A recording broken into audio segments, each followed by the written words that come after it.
तो नमस्कार दोस्तों, मैं दीपक नागर। दीपक इकोनॉमिक्स के इस चैनल पर आप सभी दोस्तों का स्वागत है। दोस्तों, आज है डेट 13 अगस्त। इस चैनल पर हम डेली मॉर्निंग में डिस्कस करते हैं डेली इकोनॉमी न्यूज। वो तो आज हम कर चुके हैं। मॉर्निंग में मैं इसको डिस्कस कर चुका हूँ। बेसिकली जो ऑयल सीड है, तिलहन की फसल होती है, उसके बारे में हमने बात करी थी। ऑयल सीड को इंडिया को इम्पोर्ट के बारे में कैसे उसको गवर्नमेंट कंट्रोल कर सकती है, क्या क्या स्कीम लॉन्च की गई है भारत सरकार ने जिससे इंपोर्ट कम हो जाए ऑयल सीड का। लेकिन दोस्तों, इसके अलावा हम कंसेप्ट टॉक के रूप में बात करते हैं। कोई कंसेप्चुअल टॉपिक हम लेते हैं, उसको हम यहाँ पर डिस्कस करते हैं। मेरा ये चैनल स्टार्ट करने का बेसिक जो उद्देश्य यही है कि एक तो क्या हो, जो बैंकिंग के एग्जाम की तैयारी कर रहे हैं, जहाँ पर इकोनॉमी कोई भी सब एग्जाम में इकोनॉमी आती हो, वहाँ पर आपका ये काम करेगा। चाहे वो बैंक का हो, चाहे सिविल का हो, चाहे वो स्टेट पीसीएस का हो, दुनिया का कोई भी एग्जाम जहाँ पर इकोनॉमिक्स सब्जेक्ट के रूप में आती है, वो ये जो हम पढ़ा रहे हैं उससे वहाँ पर सारे क्वेश्चन सॉल्व हो जाएंगे। इतना तो मेरा प्रॉमिस है दोस्तों। तो इसके बाद कंसेप्ट आगे रूप में हम एक और जो मेरा ये ऑब्जेक्टिव है वो इकोनॉमी के प्रति अवेयरनेस बढ़ाना। आप में कई लोगों में कई सारी मिसअंडरस्टैंडिंग बैठी हुई है। जनरली विपक्ष की पार्टी, अपोजिशन की पार्टी हमेशा गवर्नमेंट को, जो सत्तारूढ़ पार्टी होती है, उसको बुरा दिखाने के लिए जबरदस्ती मतलब हाइपोथेटिकली बातें करते हैं। वो अगेंस्ट मतलब एक तरफ से इकोनॉमी के रूल के खिलाफ होता है। जैसा कि एक तो मैं आपको बचपन से हम लोगों के मन में बैठा हुआ होता है, मेरे भी मन में बैठा था जब तक पढ़ा नहीं था, कि $1 बराबर 80 रुपये है, 82 रुपये है। अब ये जितना नीचे जाएगा उतना ही भारत की इज्जत जाएगी। यार, इज्जत का कोई समान ही नहीं है, इज्जत का कोई सवाल ही नहीं है डॉलर का और रुपये का एक्सचेंज रेट का। कई आप में से बुद्धिजीवी ऐसा कहेंगे कि $1 बराबर 1 रुपये हो जाए तो भारत को मजा आ जाए, भारत क्या बन जाए, महाशक्ति बन जाए। तो महाशक्ति कुछ नहीं बनता दोस्तों, कुछ नहीं बनता। ये डॉलर का रुपये का जो सिंपल एक्सचेंज रेट है, इसका महाशक्ति से कोई संबंध नहीं है। ये एक डेटा है, एक फिगर है। इसका महाशक्ति से, पावर से कोई संबंध नहीं है। पावर का संबंध है 200 जीडीपी से। प्रोडक्शन कितना हो रहा है उस देश में, उसकी आर्मी से। जितनी बड़ी जीडीपी होगी, जितना ज्यादा प्रोडक्शन होगा, गवर्नमेंट की इनकम उतनी ज्यादा होगी, तो उतनी बड़ी गवर्नमेंट आर्मी रख सकती है। वहां पर R&D से, रिसर्च एंड डेवलपमेंट से, टेक्नोलॉजी से, इससे देश का पावरफुल बनता है। जिस देश में जितनी ज्यादा टेक्नोलॉजी आएगी, वो देश उतना ही पावरफुल होगा। जिस देश में जितने ज्यादा R&D होगा, वो देश उतना ही पावरफुल होगा। जिस देश की आर्मी के पास हथियार जितने अच्छे होंगे, सेना में संख्या बल जितना ज्यादा अच्छा होगा, वो देश उतना ही पावरफुल होगा। और ये सब कहां से आएगा? इसके लिए पैसा चाहिए। ये सब पैसा कब आएगा? जब जीडीपी, जहां प्रोडक्शन हो ज्यादा हो। तो ये कोई कहना है कि डॉलर को 1 रुपये कर दो तो सारा चमत्कार हो जाए। कई सारे फर्जी संस्थाएं चलती, वो ये कहते हैं, ऐसी बातें करते हैं कि $1 बराबर 1 रुपये होना चाहिए। अरे, आजादी के टाइम $1 बराबर 1 रुपये था। 1947 में $1 बराबर 1 रुपये था दोस्तों। धीरे धीरे घट के तो कम हो गया। तो ऐसी कोई बात नहीं कि घट के कोई शर्म की बात है। जानबूझ के कम किया है, जानबूझ के कम किया। इंदिरा गांधी जी ने 1966 में रुपये का डिवोल्यूशन किया, जानबूझ के कम किया। मनमोहन सिंह जी ने 1991 में 2 बार किया, 1 जुलाई और 3 जुलाई 1991 को, जानबूझ के रुपये को गिराया। तो रुपये को गिराना तो जानबूझ के गिराया सरकार ने। उसका देश की इज्जत से, किसी प्रतिष्ठा से, महाशक्ति से कोई संबंध नहीं, जीरो है। अब ऐसे बात करो तो मैं बताऊं आपको कि $1 बराबर 80 रुपये है। ये इंडियन की बात करूं मैं तो। और $1 बराबर दोस्तों, जो चाइना, जो जापान की करेंसी है, जापानी करेंसी, वो 200 के भी पार है, 200 के पार है। तो देखा जाए तो हमसे क्या कमजोर है? तो जापानी करेंसी हमसे बहुत वीक है, जापानी करेंसी हमसे वीक है। तो ऐसा होता है तो फिर जापान बहुत कमजोर देश होता है। लेकिन आज की डेट में हम सब जानते हैं जापान टेक्नोलॉजी में इतना एडवांस है, पैसे वाला देश है, बहुत अमीर देश है, वहाँ के लोगों की जीवन स्थिति बहुत अच्छी मानी जाती है। तो ऐसा क्यों है फिर? अगर ऐसा होता तो ये, तो इसलिए दोस्तों, डॉलर का रुपये में इसका कोई लेन देन नहीं पैसे का समृद्धि से। ये तो एक एक्सचेंज रेट होती है, एक मैथमेटिकल कैलकुलेशन होती है। इसके बारे में हम कभी दोबारा बताएंगे। आज हम एक दूसरी मिसकंसेप्शन क्लियर करेंगे। एक मिसकंसेप्शन होता है, महंगाई बहुत खराब होती है, इन्फ्लेशन कहते हैं। महंगाई बहुत बेड होती है, बहुत खराब चीज होती है। आम जनता को परेशान हो जाती है। ये हो जाता है, टमाटर महंगे हो गए, प्याज महंगा हो गया, आलू महंगे हो गए, गोभी महंगा हो गया, ये महंगा डिमका हो गया। सस्ताई अच्छी चीज है। सस्ताई दोस्तों इन्फ्लेशन का उल्टा, उसको कहते हैं टेक्निकली डिफ्लेशन। कि डिफ्लेशन बहुत अच्छी चीज है, सस्ताई होनी चाहिए बाजार में। क्या होनी चाहिए? बाजार में सस्ताई होनी चाहिए। टमाटर 5 रुपए किलो मिले तो मजा आ जाए, दूध 20 रुपए लीटर मिले तो मजा आ जाए। तो आज हम देखेंगे कि महंगाई अच्छी है कि सस्ताई अच्छी है। मैं आपसे अभी कह रहा हूं इसका निर्णय कि सस्ताई खराब है। सस्ताई, या इसको मैं कहूं depletion is bad thing. Depletion is bad thing. क्या चीज अच्छी है? महंगाई अच्छी चीज है, कुछ लेवल तक महंगाई अच्छी चीज है। ये हम पूरी इस बात को देखेंगे। अभी आपको सुन के मेरी बात खराब लग रही होगी दोस्तों कि महंगाई को आप अच्छा बता रहे हो तो कैसे बातें करते हो, लेकिन एंड में जब हम इसका निष्कर्ष निकालेंगे तब आप लोग कहोगे कि महंगाई ठीक है, एक लेवल तक महंगाई होनी चाहिए देश के अंदर में। जैसे इंडिया में एक टारगेट सेट है 4 ± 2। 2 से 6% तक महंगाई हो तो इंडिया के लिए बहुत अच्छा है, यहाँ की देश की जीडीपी के लिए, रोजगार के लिए, सबके लिए अच्छा। तो अब इसके बारे में हम डिटेल में डिस्कस करेंगे। सबसे पहले तो आपको एक न्यूज़ दिखाते हैं दोस्तों। पूरी दुनिया अलग तरफ चलती है और चाइना अलग तरफ चलता है। Rest of the world America, India सब एक साथ चलते हैं और चाइना की दुनिया में अलग ही धूम है। चीन आपको पता है दुनिया में अलग ही चलता है। ऐसे ही एक मामले और अलग चल रहा है। पूरी दुनिया में अभी क्या महंगाई चल रही है, इन्फ्लेशन चल रहा है। अमेरिका में महंगाई चल रही है, यूएस में महंगाई चल रही है, यूरोप में महंगाई चल रही है, ब्रिटेन में महंगाई, सब देश महंगाई से परेशान है। इंडिया भी महंगाई से परेशान है। इन्फ्लेशन चाहे वो अमेरिका में हो, चाहे यूरोप में हो, चाहे यूके में हो, और क्या हो सकता है, और इंडिया में, सब देशों में क्या इन्फ्लेशन से परेशान है, महंगाई चल रही है, इन्फ्लेशन। लेकिन चाइना में उल्टा ही हुआ है। चाइना में यहाँ पर दोस्तों महंगा की जगह सस्ता ही आ रही है, सस्ता ही आ गई। चाइना में सब्जियों की कीमतें कम हो रही है दोस्तों, डिप्रेशन आ गया, यहाँ पर महंगाई नहीं है, यहाँ पर सस्ता ही हो रही है। चाइना में वेजिटेबल की प्राइस जो इंडिया में इतनी बढ़ रही है वो वहाँ पर कम हो रहा है। तो ऐसा क्यों हो रहा है और चाइना डिप्रेशन में क्यों गया, इस सब के बारे में हम पढ़ेंगे। सबसे पहले आप न्यूज दिखे, China slips into depression, how will this effect Indian economy. China क्या हो गया, डिप्रेशन में गया। इन्फ्लेशन नहीं है, महंगाई नहीं है, डिप्रेशन है, सस्ताई।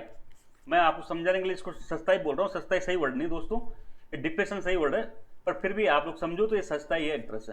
तो ये डिप्रेशन में चाइना गया। जुलाई 2023 में बेसिक डेटा आया था, जुलाई 2023 में महंगाई का डेटा आया, वहाँ पर वो नेगेटिव में है। नेगेटिव मतलब पिछले साल की तुलना में प्राइसेस कम हो रही है, महंगाई कम हो रही है। तो अब ये पूरी गेम क्या है, किसको क्या कहते हैं, सब कुछ के बारे में हम डिटेल में 1 बाय 1 करके डिस्कस करेंगे। सबसे पहले तो मैं बता दूं आपको, जो पोस्ट कोविड-19 है ना, कोविड-19 के बाद सब देशों ने लॉकडाउन लगाया, सारी फैक्ट्रियां बंद होगी और उसको वापस से पटरी पे ला लेंगे। खूब सारे पैसे दिए, स्टिमुलस पैकेज दिया, सब जगह बड़ा बड़ा, इंडिया में भी दिया था आत्मनिर्भर भारत पैकेज। तो उस सब कारणों से क्या हुआ, पूरी दुनिया में इन्फ्लेशन बढ़ गई। पूरी दुनिया जो कोरोना के बाद का टाइम, उससे महंगाई से परेशान है। यूएस में दोस्तों ये 40 साल की सबसे ज्यादा महंगाई थी, यहाँ पर लगभग 9%। यूके में 10% के आसपास थी। इसके बाद यूरोप में भी बहुत ज्यादा महंगाई थी। इंडिया में भी कुछ लेवल तक बढ़ी थी, आपको पता होगा, इंडिया में भी महंगाई थी। तो आपको सबको पता है महंगाई होने का क्या मतलब होता है। सबसे पहले महंगाई समझ लो। इन्फ्लेशन कहते हैं किसे, आपको मैं आप लोग तो ये नहीं समझ पाओगे कि इन्फ्लेशन होता क्या है। तो सबसे पहली बात होती है, महंगाई का सिंपल मतलब है जो गुड्स, वस्तु एंड सर्विस, सर्विस मतलब जैसे डॉक्टर की फीस, जैसे कि इलाज, शिक्षा, स्वास्थ्य, ऐसी चीजें। तो गुड्स एंड सर्विस की क्या हो, प्राइसेस बढ़ जाए, इसको महंगाई कहते हैं। तो सर इसमें क्या हो, नई बात है, सबको पता है कि वस्तुओं सेवाएं जब महंगी हो जाती है तो उसको महंगाई कहते हैं, बिल्कुल में कहते हैं, उसी को कहते हैं इन्फ्लेशन, मुद्रास्फीति। इसका दूसरा एक और प्रभाव होता है। क्या प्रभाव होता है, इसमें जो मनी होती है ना, मुद्रा, करेंसी की परचेजिंग वैल्यू डाउन हो जाती है, ये परचेजिंग वैल्यू डाउन हो जाती है। अब ये थोड़ा आपको अजीब लग रहा होगा, मैं सिंपल बता दूं, वैल्यू डाउन हो जाती है। सपोज करो टमाटर के भाव होते 20 रुपए किलो, तो आप 100 के नोट में कितने टमाटर लेके आओगे, 5 किलो लेके आओगे। लेकिन सपोज करो टमाटर के भाव बढ़ के हो गए 200 रुपए किलो, तो अब 100 के नोट में कितना आएगा, आधा किलो। तो बताओ, उस 100 का नोट दोनों स्थिति में एक ही है, लेकिन उसकी खरीदने की क्षमता कम हुई नहीं हुई। एक स्थिति में वो 5 किलो टमाटर लाके दे रहा था, अब इस दूसरी स्थिति में क्या हो रहा है, वो आधा किलो टमाटर लाके दे रहा है। तो इसलिए कहते हैं कि जब चीजें महंगी होती है, इन्फ्लेशन होती है, तो जो पैसा होता है ना, उसकी खरीदने की क्षमता डाउन हो जाती है, अपने आप कुछ भी नहीं करना पड़ता। तो ये महंगाई क्यों होती है, तो महंगाई का जो मेजर कारण होता है दोस्तों, डिमांड बढ़ जाती है। अचानक से क्या हो जाती है, डिमांड बढ़ जाती है। मेजर डिमांड बढ़ जाए या सप्लाई घट जाए, हम सप्लाई पर भी फोकस नहीं करेंगे, मेजर मोटा मोटी चीजें डिमांड बढ़ जाए। जैसे कोरोना काल में आप सबको पता है, अपने आप से ऑक्सीजन सिलेंडर की या कई सारे वो इंजेक्शन थे, कई सारे और ऑक्सीमीटर वगैरह थे, कई सारी चीजें थी, उन सब की कीमतें क्यों बढ़ गई थी, दुगुने 10 गुना 20 गुना हो गई थी। क्यों, क्योंकि अपना डिमांड बढ़ गई थी चीजों की। जब लोगों के हाथ में पैसा है तो चीजों की मांग करेगा तो सप्लाई नहीं बढ़ पाएगी, तो महंगाई बढ़ेगी। सिंपल सी बात है, उसमें कोई लॉजिक, कोई साइंटिफिक लॉजिक नहीं बहुत ज्यादा। अगर आज मैं सब आपको पैसा दे दूं 1 लाख रुपए, तो आप तुरंत बाजार में जाओ, मुझे जूते चाहिए, चप्पल चाहिए, अपने आप डिमांड बढ़ेगी। तो सामने जो कंपनी वाला लगेगा, डिमांड खूब बढ़ रही है, अब प्रोडक्शन तो मेरे पास इतना ही है, तो मैं क्या करूं, मैं चीजों को महंगा कर देता हूं। तो ये डिमांड बढ़ रही है, ठीक है बात यहां तक। अब हम देर देर चीजों को समझ रहे हैं, इन्फ्लेशन बढ़ रही है, ठीक है, इसका मतलब क्या है, देश में डिमांड बढ़ रही है, सप्लाई होती नहीं बढ़ रही। सिंपल सी बात है, डिमांड सप्लाई का मिसमैच होकर मांगने वाले, खाने वाले ज्यादा हैं, चीजें खरीदारी करने वाले ज्यादा है, लेकिन वो फैक्ट्री में होती चीजें बढ़ नहीं रही, तो चीज महंगी हो जाएगी। अब इन्फ्लेशन महंगी हो जाएगी, डिमांड महंगी हो जाएगी। तो मैंने पहले भी बढ़ाया था, जब मौद्रिक नीति पढ़ाई थी, मॉनेटरी पॉलिसी, डिमांड बढ़ाने का एक ही तरीका, कम करना तो कैसे करो, तो ब्याज दरें बढ़ा दो। सपोज करो मोटरसाइकिल के प्रति बहुत सारी डिमांड है, हर आदमी बाइक लेना चाह रहा है लोन लेके, लेकिन अगर मैं लोन महंगा कर दूंगा तो तो कुछ लोग फिर लोन नहीं लेंगे, तो डिमांड कम हो जाएगी। तो ये इन्फ्लेशन को कंट्रोल करने के लिए जो जितने भी दुनिया के सेंट्रल बैंक है ना, वो क्या कर रहे हैं, वो इंटरेस्ट रेट बढ़ा रहे हैं, इंटरेस्ट रेट बढ़ा रहे हैं। अभी लगभग सब देशों में इंटरेस्ट रेट बढ़ रहे हैं, चाहे वो यूएस में हो, चाहे वो यूरोप में हो, चाहे वो इंडिया में हो। इंडिया में भी बढ़ा दिया, अभी इस बार जो लेटेस्ट मॉनेटरी पॉलिसी में पोज कर दिया, अभी नहीं बढ़ा है, लेकिन अब तक पिछले 1-1.5 साल में 2.5% इंटरेस्ट रेट बढ़ा चुका है आरबीआई। तो ये काम तो चल ही रहा है साइड बाय साइड, ठीक है। अब इसका महंगाई का हम परिणाम देखते हैं। दूसरी बात, महंगाई है, ठीक है, इसका क्या मतलब है, डिमांड है। इसको फिर हम एक एग्जाम्पल से समझेंगे, ठीक है। तो इसका पॉजिटिव इंपैक्ट, महंगाई का पॉजिटिव इंपैक्ट क्या है दोस्तों, डिमांड बढ़ रही है। महंगाई का क्या मतलब है, लोग डिमांड कर रहे हैं। तो अब मुझे बताओ, कोई देश में डिमांड है, सपोज करो मोटरसाइकिल की डिमांड है, तो फिर मोटरसाइकिल का प्रोडक्शन बढ़ाएगी कंपनी, बढ़ाएगी घटाएगी, कंपनी बढ़ाएगी। जब उसको लगता है कि मेरी कारों की मोटरसाइकिल की डिमांड बहुत है बाजार में, तो मैं क्या करूं, मैं निवेश करूं, नया प्लांट लगा लूं, इन्वेस्टमेंट करूंगा। मैं इन्वेस्टमेंट करूंगा तो मैं क्या करूंगा, नया प्रोडक्शन करूंगा, ठीक है। प्रोडक्शन करूंगा तो रोजगार बढ़ेगा घटेगा, बढ़ेगा तो लोगों को रोजगार मिलेगा, ठीक है। लोगों को एम्प्लॉयमेंट मिला तो लोगों की इनकम बढ़ेगी घटेगी, इनकम बढ़ेगी, इनकम बढ़ेगी तो फिर ये डिमांड करेंगे, तो एक साइकिल बन जाएगा जिससे पूरा ओवरऑल क्या होगा, देश में प्रोडक्शन बढ़ेगा, तो इससे क्या होगा, फिर रोजगार बढ़ेगा, रोजगार बढ़ेगा। अब ये तो हम चाहते हैं रोजगार बढ़ना, आम आदमी की जेब में पैसा आना, तो लोगों की इनकम में बढ़ेगी तो गरीबी दूर होगी। ओवरऑल कोई भी जो देश की जीडीपी है, इकोनॉमी का क्या उद्देश्य होता है, गरीबी को दूर करना, लोगों को रोजगार देखिए, सिंपल सी बात है। अगर लोगों को रोजगार मिल गया तो गरीबी बेरोजगारी सब खत्म हो जाएगी अपने आप ही। तो अगर महंगाई कैसे बढ़ा रही है, अगर महंगाई बढ़ रही है तो इसका मतलब है देश में डिमांड है, लोग मांग कर रहे हैं खरीदारी की। जब मांग कर रहे हैं तो सामने वाले को लगेगा कि मैं यार और प्रोडक्शन करूँ, तो निवेश करेगा, वो लोन लेके बैंक से कहीं से भी और निवेश करेगा तो प्रोडक्शन बढ़ेगा, प्रोडक्शन बढ़ेगा तो लोगों को एम्प्लॉयमेंट मिलेगा, एम्प्लॉयमेंट मिलेगा तो उनके पास जेब में और पैसा आएगा, तो और खर्चा करेंगे तो और प्रोडक्शन बढ़ेगा, और प्रोडक्शन बढ़ेगा तो हमारी जीडीपी बहुत भारी बढ़ जाएगी, और साथ में लोगों को क्या मिलेगा, रोजगार मिलेगा और इनकम मिलेगी, और ये प्रोडक्शन सब बढ़ेगा तो गवर्नमेंट की इनकम भी ज्यादा होगी, तो गवर्नमेंट भी ज्यादा खर्च कर पाएगी गरीब लोगों की भलाई के लिए, ठीक है बात यहां तक। तो ये इन्फ्लेशन का एक अच्छी बात है। अब इसको मैं एक देसी एग्जाम्पल से समझाता हूं। सपोज करो टोमेटो है, टमाटो ये 5 रुपए किलो बिक रहा था, तो अब मुझे बताओ ये 5 किलो बिक रहा था, तो ये किसान है ना, इसको टोमेटो प्रोडक्शन करने का कोई प्रेरणा मिलेगी क्या, टोमेटो प्रोडक्शन करने की कोई प्रेरणा मिलेगी, नहीं मिलेगी। उसको लगता है यार 5 किलो में तो मेरा नुकसान ही निकल रहा, तो मैं क्या करूं, प्रोडक्शन बंद करता हूं, नहीं करूंगा। लेकिन दोस्तों अगर ये टमाटर अब 20 रुपए किलो 30 रुपए किलो बिके, किसान को फायदा हो, तो महंगाई बढ़ेगी समझ लो टमाटर की, तो अब किसान क्या करेगा, अब किसान कहीं से भी पैसा उधार लेके कहीं भी करके अपने खेत में क्या करेगा, टोमेटो की खेती करेगा, टोमेटो की खेती करेगा और जान से करेगा। पहले एक दवाई छिड़कता था, अब 2 छिड़केगा, क्योंकि उसको पैसा बढ़िया मिलेगा। तो ये इसकी क्या करेगा, प्रोडक्शन बढ़ाएगा, प्रोडक्शन बढ़ेगा तो इस किसान की इनकम बढ़ेगी, ठीक है, इनकम बढ़ेगी। यहां तक बात समझिए। तो इसलिए ये बात होगी, टोमेटो अगर महंगाई होगी तभी तो चीजों को प्रोडक्शन करेगा। भाई प्रोड्यूसर क्या चाहेगा, मैं किसान हूं, मैं गेहूं पैदा कर रहा हूं, अगर गेहूं की कीमतें नहीं बढ़ रही और सस्ती होगी तो मैं क्यों गेहूं पैदा करूंगा। सपोज करो गेहूं की प्राइस 2000 रुपए क्विंटल है, अगर 2400 रुपए क्विंटल बिकी इस साल, तो मुझे क्या लगेगा यार, मैं तो ये तो गेहूं बोऊंगा तो मुझे कमाई बढ़िया होगी, तो मैं और ज्यादा गेहूं की रुचि लेके खेती करूंगा, तो और ज्यादा प्रोडक्शन करूंगा। लेकिन सपोज करो मेरे गेहूं के दाम 2000 से 1000 कर दो, तब फिर मेरे को क्या इंटरेस्ट रहेगा गेहूं की खेती करने में, कोई इंटरेस्ट नहीं रहेगा, तो फिर वो प्रोडक्शन नहीं करेगा। ऐसे दोस्तों महंगाई का ये होता है कि महंगाई से हमेशा जो प्रोड्यूसर होता है ना, उसको काम करने का और जुनून करने का और प्रोडक्शन करने का वो मिलता है, जुनून आता है। अब कोई जब बाइक की रेटें बढ़ रही है तो जो बाइक कंपनियां उनको मजा आ जाएगा, और ज्यादा प्रोडक्शन करके और ज्यादा लाभ कमाऊंगा मैं। कार की कीमतें बढ़ रही है तो कार फैक्ट्री मालिक क्या करेगा, और ज्यादा प्रोडक्शन करेगा ताकि और ज्यादा लाभ कमा सके। ऐसा ही दोस्तों कोई जैसे कि छोटा लघु कुटीर उद्योग है, मोमबत्ती बना के बेच रहा है, अगर मोमबत्ती महंगी बिक रही है, उसमें प्राइस बढ़ रही है तो और ज्यादा रुचि लेगा। अगर मैं घर पर मैं पापड़ बनाने की फैक्ट्री है मेरे पास में, मेरे पापड़ के भाव बढ़ रहे हैं, तो मैं क्या करूंगा, और एक पैसा उधार लेके दूसरा प्लांट लगा के और ज्यादा पापड़ बनाऊंगा। तो ओवरऑल देश में प्रोडक्शन बढ़ता है दोस्तों, इससे जिससे क्या होता है, लोगों को रोजगार मिलता है, तो इन्फ्लेशन कुछ लेवल तक बढ़िया। लेकिन इन्फ्लेशन का एक नेगेटिव चीज भी है, क्या है, इन्फ्लेशन का एक नेगेटिव चीज भी है, इन्फ्लेशन का एक नेगेटिव चीज भी क्या, इससे कंज्यूमर को क्या होता है, नुकसान होता है। कंज्यूमर की क्या होती है, परचेजिंग पावर कम होती है, ठीक है, कंज्यूमर की पावर, क्योंकि मैं आपको हम जैसे आम लोगों को, जो गरीब आदमी है उसको बहुत नुकसान होगा। तो दोस्तों फिर महंगाई कितनी होनी चाहिए, महंगाई कितनी होनी चाहिए, महंगाई कितनी होनी चाहिए दोस्तों, इन्फ्लेशन की लिमिट है, ये लिमिट है। भाई हमने क्या कहा, कि इन्फ्लेशन क्या मतलब है, डिमांड बढ़ रही है।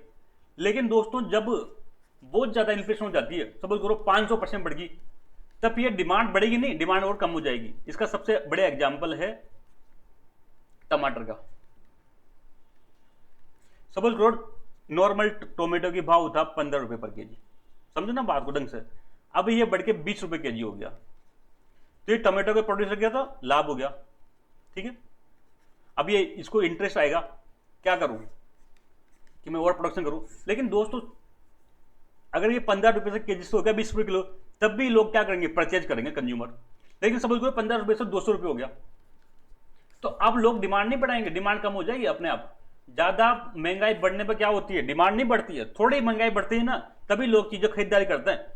मोटरसाइकिल की कीमत 50 से 55,000 बढ़ गई, डिमांड बढ़ रही, तो वहां तक तो शॉपिंग कर लेंगे। लेकिन अगर बाइक की कीमत 50 से 2 लाख होगी, तब फिर वो क्या होगा, उसकी डिमांड खत्म हो जाएगी। ऐसे टमाटो के साथ हुआ, टोमेटो अभी 150-200 रुपए हो गया, तो लोगों ने क्या किया, अपने घर सब्जी में टोमेटो का इस्तेमाल करना बंद कर दिया, जिससे क्या होगा, डिमांड बिल्कुल खत्म होगी। तो ऐसी स्थिति में दोस्तों क्या होगा, प्रोडक्शन नहीं बढ़ेगा, प्रोडक्शन नहीं बढ़ेगा, तब फिर वो खराब हो जाता है। तो इसलिए माना जाता है कि इन्फ्लेशन की एक रेंज होनी चाहिए। थोड़ी बहुत इन्फ्लेशन ठीक होती है, इन्फ्लेशन एक रेंज में बढ़िया होती है, थोड़ी बहुत, ज्यादा इन्फ्लेशन खराब हो जाती है। बहुत ज्यादा इन्फ्लेशन हो जाएगी तो फिर डिमांड बिल्कुल खत्म कर देगी, जीरो कर देगी वो। तो इन्फ्लेशन की एक रेंज होती है, जैसे इंडिया में एक रिसर्च करके ये माना गया है, और भारत सरकार ने भी ये लिमिट फिक्स कर रखी है, और आरबीआई को टारगेट दे रखा है कि भाई जो हमारे देश में वो महंगाई होनी चाहिए ना, 4+-2% होनी चाहिए। मतलब 2 से लेकर 6% तक महंगाई हो तो अच्छी बात है। वो यहां तक महंगाई हो तो अच्छी बात है। 2 से लेकर 4%, 5% महंगाई है, इसका मतलब थोड़ा सा डिमांड बढ़ रही है, तो थोड़ा सा कंपनी प्रोडक्शन बढ़ाएगी और लोगों को रोजगार बढ़ जाएगा। लेकिन फिर ज्यादा इन्फ्लेशन हो जाएगी तो फिर लोगों की परचेजिंग पावर बिल्कुल खत्म हो जाएगी ना।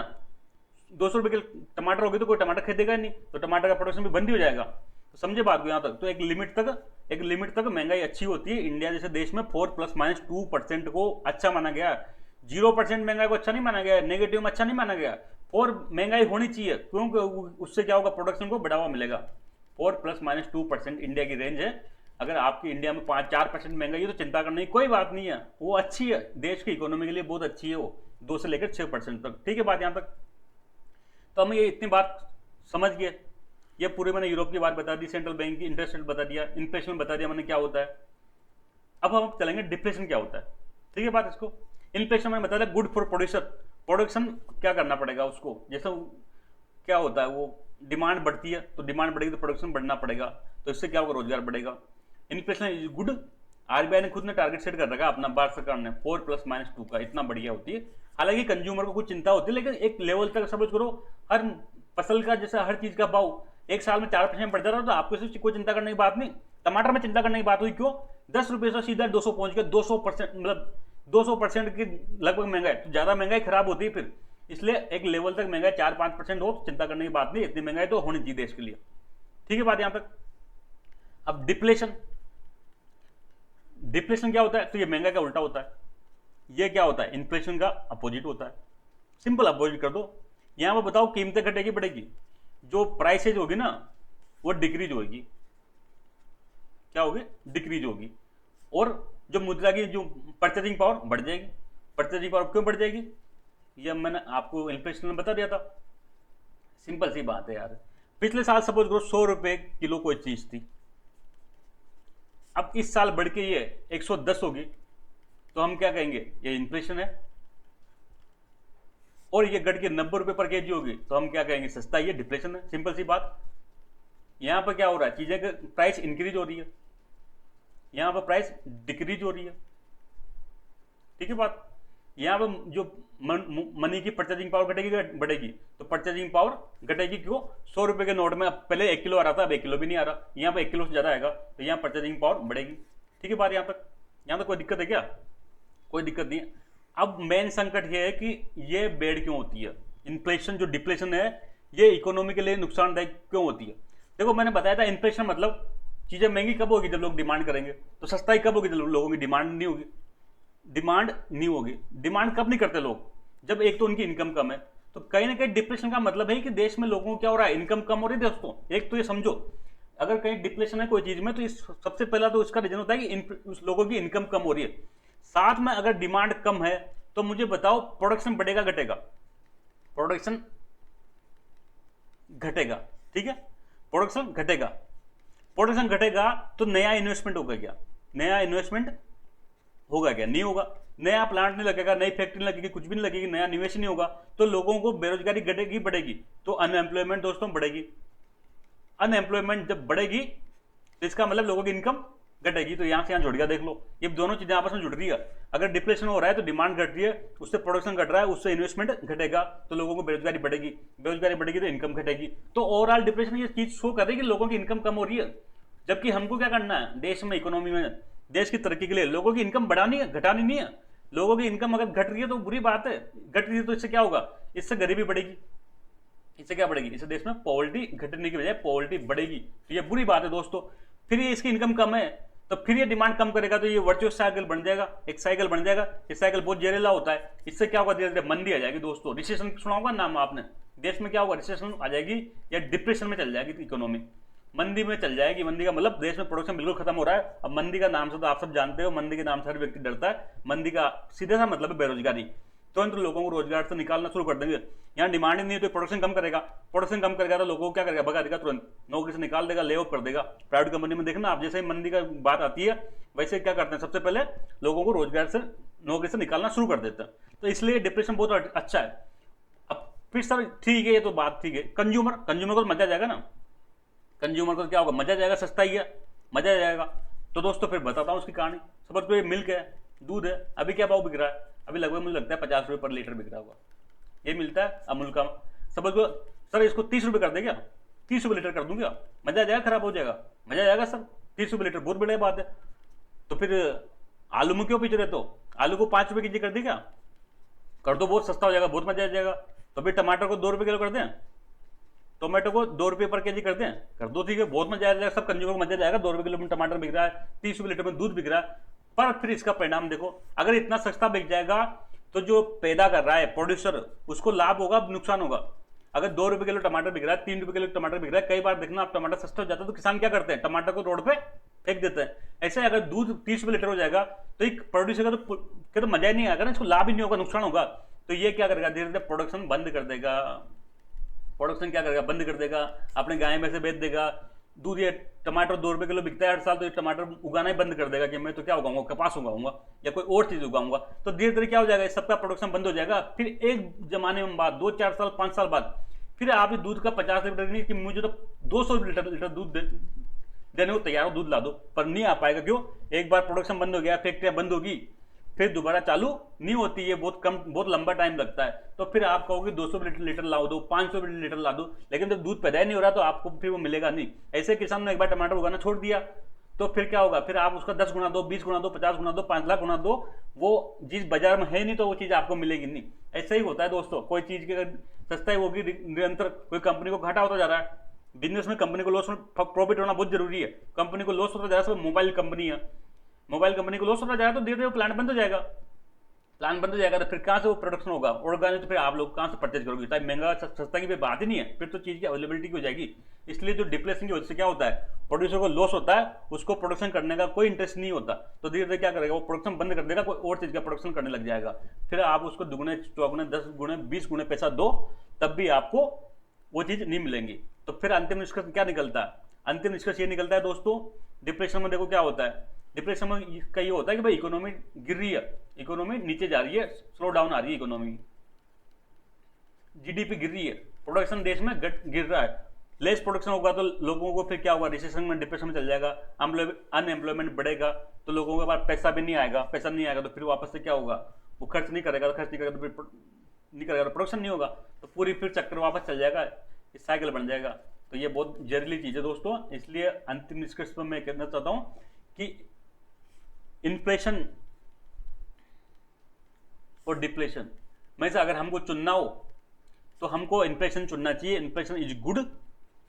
पर कब तक, जब तक ये रेंज में हो, ये 4+-2% की रेंज में हो इंडिया जैसे देश में, तब तक ये ठीक है। लेकिन कई बार होता है कि हम मैनेजमेंट नहीं कर पाते, तो जिम्बाब्वे जैसे देशों में 1 लाख % महंगाई, 2 लाख % महंगाई भी देखी गई है। वो स्थिति खराब है 10-20% स्थिति भी खराब है। इंडिया में 4-5% तक महंगाई ठीक है, कुछ टेम्परेरी महीने 2 महीने के लिए 6% हो जाता है, तब भी ठीक है, वो आपस से कंट्रोल में हो जाती है। लेकिन इससे ज़्यादा महंगाई नहीं होनी चाहिए। अगर इससे ज़्यादा महंगाई हो जाएगी 20%, 30%, तो फिर वो जीडीपी को बर्बाद कर देगी दोस्तों। लोगों की परचेजिंग खत्म हो जाएगी, बहुत चीज़ें महंगी हो जाती है, तो फिर जनता खरीद नहीं पाएगी, तो फिर उसको प्रोडक्शन की जरूरत ही नहीं है। तो इसलिए अंतिम निष्कर्ष यही है कि इन्फ्लेशन एक लिमिट में बढ़िया है, 4 ± 2% इंडियन कंटेक्स में, ये गवर्नमेंट भी मानती है। तो दोस्तों जो हमारा इशू था वो हमने समाप्त हो गया। जल्दी मिलेंगे, तब तक के लिए थैंक यू, जय हिंद।